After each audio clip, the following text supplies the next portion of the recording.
Bien, en el video pasado habíamos llegado a una expresión para el potencial eléctrico que generaba una carga Q a una distancia R de la carga Q, y que era K por Q sobre R. Lo habíamos calculado de esa forma. Bien, ahora veamos qué pasa cuando tenemos más de una carga generando potencial. Por ejemplo, si tenemos una carga Q1 y una carga Q2, ¿qué pasa en un punto que está a una distancia R1 de Q1 y una distancia R2 de Q2? ¿Cómo es el potencial acá, debido al conjunto de las dos cargas? Esa es la pregunta. Bien, sucede que así como para calcular el campo eléctrico teníamos el principio de superposición que nos decía que, por ejemplo, el campo eléctrico en este punto es debido al conjunto de las dos cargas, es la suma vectorial del campo eléctrico debido a la carga Q1 más, como si la otra carga no estuviera, más el campo eléctrico en este punto debido a la carga Q2, como si Q1 no estuviera. Entonces sumábamos esos dos vectores y llegábamos al campo total, cosa que hicimos en algunos ejercicios. Bueno, tenemos un principio de superposición para el potencial eléctrico, que en realidad surge del mismo principio de superposición del otro. En este caso, la ventaja es que no tenemos que hacer una suma vectorial, porque el potencial eléctrico es un escalar, es decir, es un valor que no tiene dirección ni sentido, solo tiene, es un número escalar con signo, nada más. Y por lo tanto, la suma es mucho más sencilla porque no tenemos que sumar vectores. Simplemente tenemos que decir, bueno, si Q2 no estuviera, el potencial que generaría Q1 en el punto este sería, llamémosle B1, la expresión nos decía que era K por Q1 sobre R1. Y el potencial que genera Q2 en este punto es K por Q2 sobre R2. Simplemente lo sumamos. O sea, B2 es K por Q2 sobre R2. Y luego el potencial debido al conjunto de las cargas, lo que va acá arriba, es B1 más B2, o sea, K por Q1 sobre R1 más K por Q2 sobre R2. Si tuviera 3, 4, 5, 6 cargas, las sumaba todas y ya está. Lo que hay que observar es que, dependiendo de los signos, estos valores pueden ser positivos o negativos, así que incluso esta suma podría llegar a dar 0. Y eso no es problema con el potencial eléctrico. Bien, teniendo esto en cuenta, podemos hacer una primera aplicación que sería calcular el potencial eléctrico que genera un dipolo, que es un conjunto de dos cargas con signo contrario, en un punto lejano. Así como lo hicimos para el campo eléctrico, hagámoslo para el dipolo y veamos qué pasa. ¿Se acuerdan que para el campo eléctrico lo que teníamos que era que el módulo del campo eléctrico decaía como la distancia al cubo? O sea, caía como 1 sobre la distancia del cubo, a diferencia del campo eléctrico que genera una carga puntual que decae como 1 sobre la distancia al cuadrado. Bueno, vamos a ver qué pasa con el potencial eléctrico de un dipolo. El de la carga puntual, el que genera una carga puntual en una distancia R, decae como 1 sobre R. Bien, de nuevo desaparecí y aparecí. Vamos a considerar el siguiente caso. Supongamos que tenemos un dipolo, como lo consideramos ya en las clases anteriores, que es, tenemos un par de cargas, menos Q, que consideramos que están alineados con el eje X, y entonces tenemos la carga menos Q en la posición menos D sobre 2, o sea que tenemos el 0 en el centro del dipolo y luego a la izquierda en menos D sobre 2 tenemos a menos Q y en más D sobre 2 tenemos a más Q. ¿Tá? Y queremos calcular el potencial en un punto P cualquiera alejado a una distancia X del origen, y vamos a suponer que estamos lejos del origen, y esto lo representamos como que la X va a ser mucho mayor que D. O sea, es a una distancia lejana en relación al tamaño del dipolo, que es D. O sea, tiene un largo D. ¿Ok? Entonces, ¿qué pasa si queremos calcular el potencial electrostático del dipolo? Como vimos recién, simplemente lo que tenemos que hacer es calcular el potencial electrostático que genera, o el potencial eléctrico que genera Q en este punto, y el que genera menos Q en este punto, y sumarlos. ¿Ok? Vamos a hacer eso.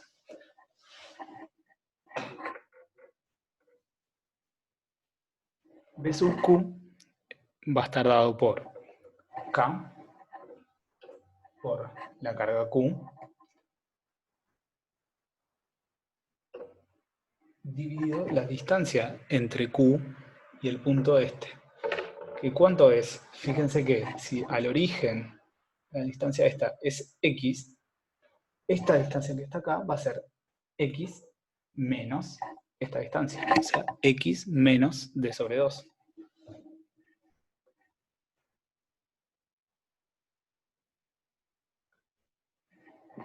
¿Ok? Y luego tenemos B sub menos Q, que es el potencial que genera esta carga en este punto, que va a ser parecido, va a ser K por menos Q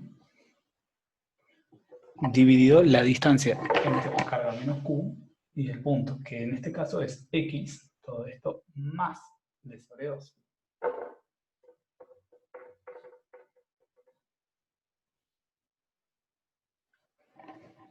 Tenemos esto. ¿Sí? Y ahora el potencial total es la suma.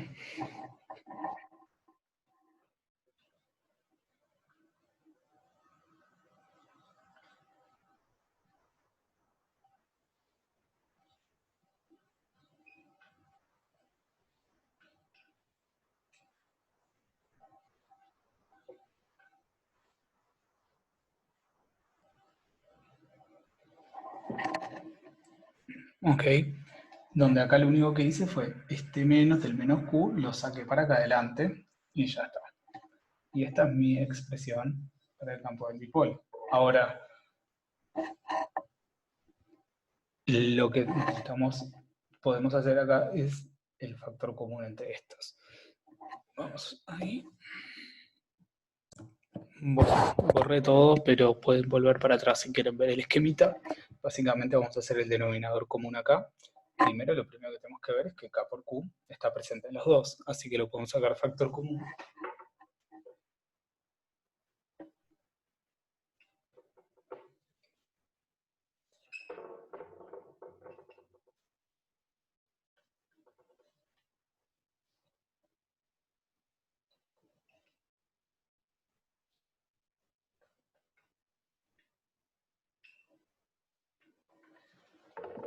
Y si observan, tienen una situación parecida a la que tenían cuando estaban trabajando con el campo eléctrico de un dipolo.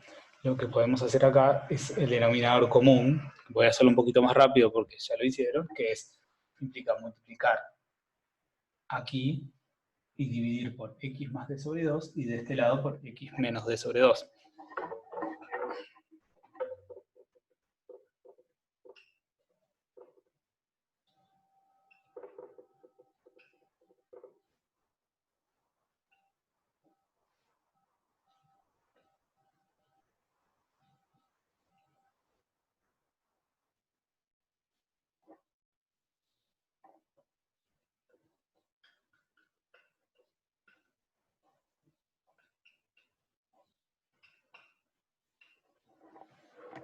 Bien. Acá lo que podemos observar es que los d sobre 2, en este caso, nos quedan los que se van sobre las x. ¿Sí? Sumamos acá esta x se va con esta x y d sobre 2 menos d sobre 2, que es d sobre 2 más d sobre 2, nos va a dar d. Y abajo tenemos, pueden convencerse de cualquier cosa, que esto va a ser x cuadrado menos d sobre 2 al cuadrado. Así que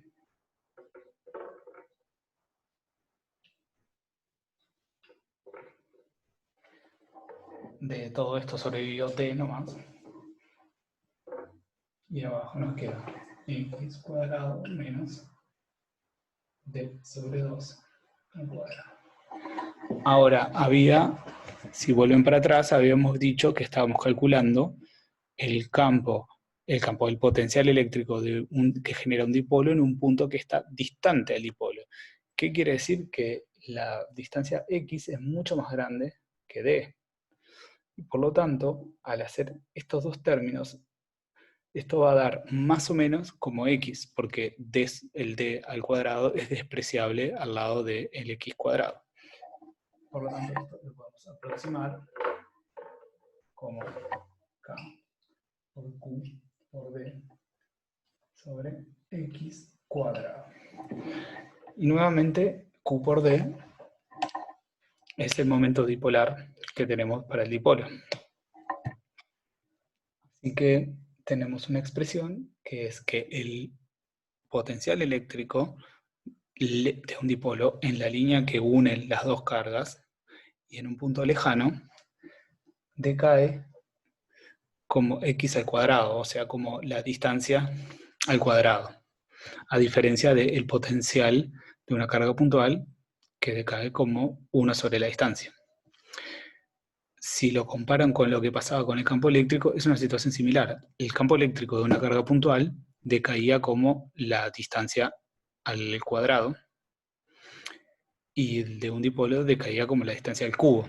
En este caso, en el potencial, decae de una carga puntual, decae como 1 sobre la distancia, y de un dipolo decae como 1 sobre la distancia al cuadrado.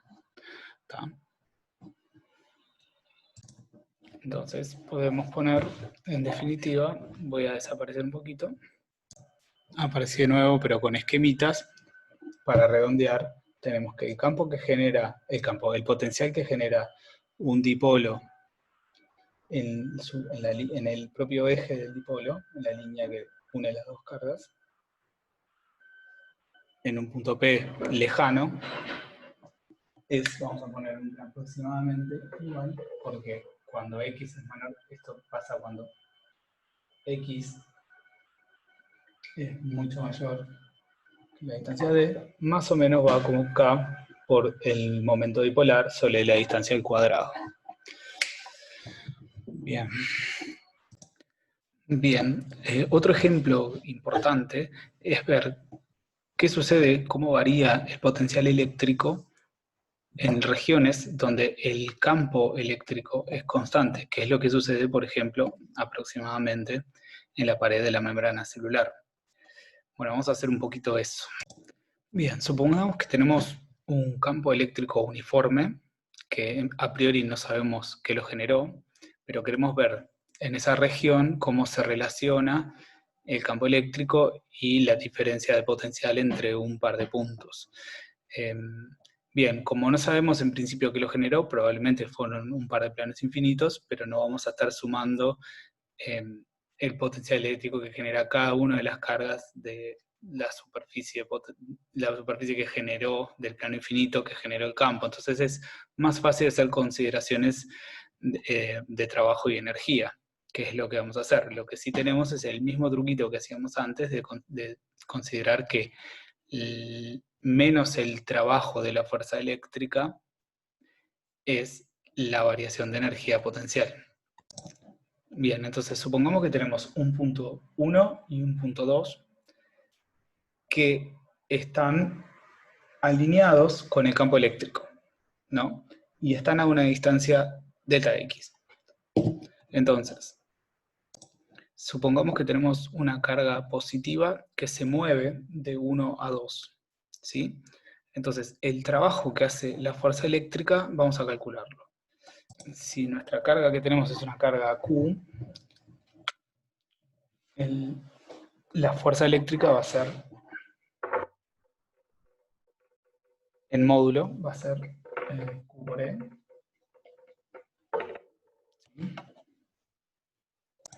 si queremos calcular el trabajo que hace la fuerza eléctrica cuando va de 1 a 2, entonces, como está alineada con el recorrido, el trabajo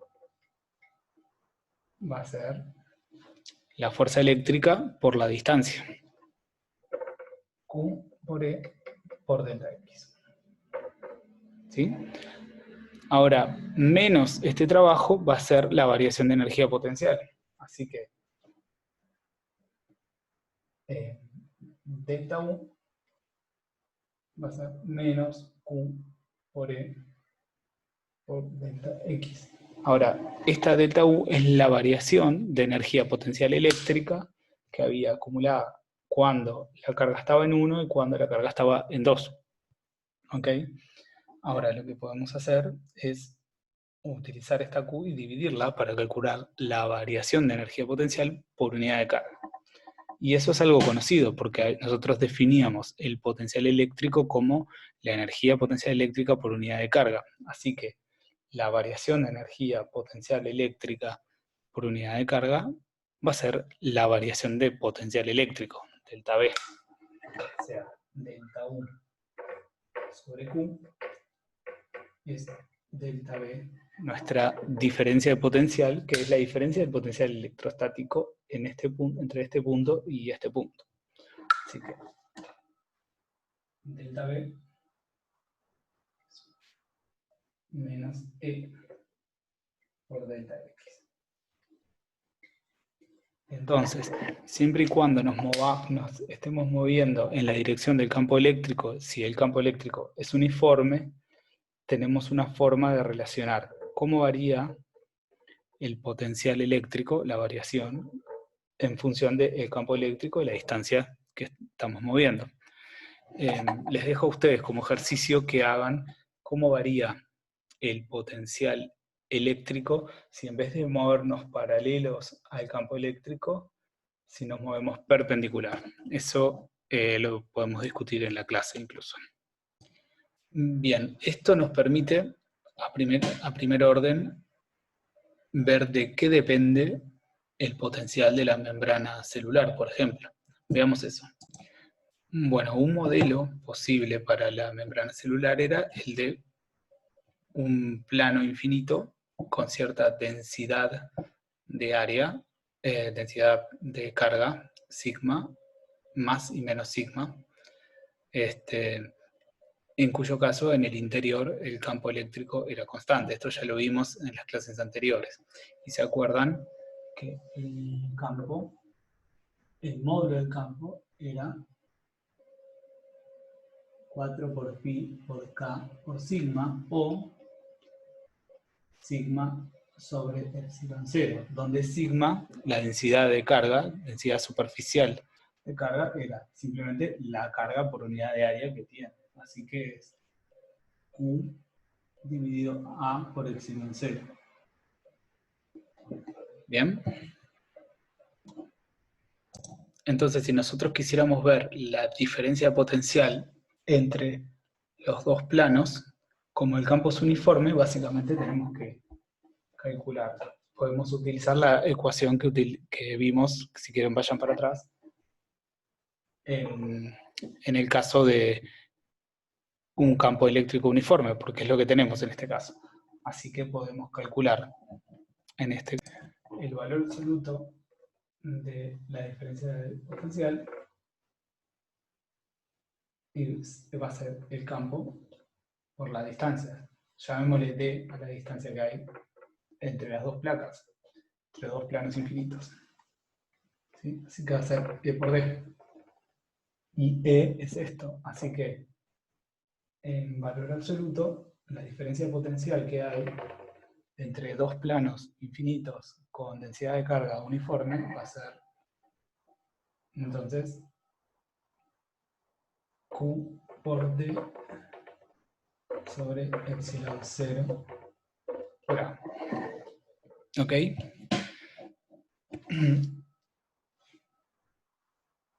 Esto nos sirve, entonces, por ejemplo, si nuestros planos infinitos son un modelo de la membrana celular, sabemos que entonces tendríamos que saber más o menos la carga por unidad de área que tiene la membrana y la separación, y tendríamos un estimativo de la diferencia de potencial que puede generar. Ahora, para el modelo sea más realista, tenemos que cambiar este epsilon 0, que es la permitividad del vacío, y ponerle la permitividad del medio en el que estemos calculando. Y eso, bueno, el medio celular cambia un poco dependiendo de qué tipo de célula sea y demás. Bueno, pero otra cosa interesante es que esta cantidad de acá, D sobre epsilon 0A, está relacionado, fíjense que son términos geométricos en el sentido de que epsilon 0 habla de cuál es el medio que hay acá adentro. A habla de la geometría un poco de las placas y de lo mismo, de la distancia de esta. Y esto está relacionado con es el inverso de una magnitud física que se llama capacitancia, que la vamos a ver más adelante, se las voy mencionando acá, pero luego vamos a ahondar en ella. Bien, en el siguiente video vamos a hablar de superficies equipotenciales.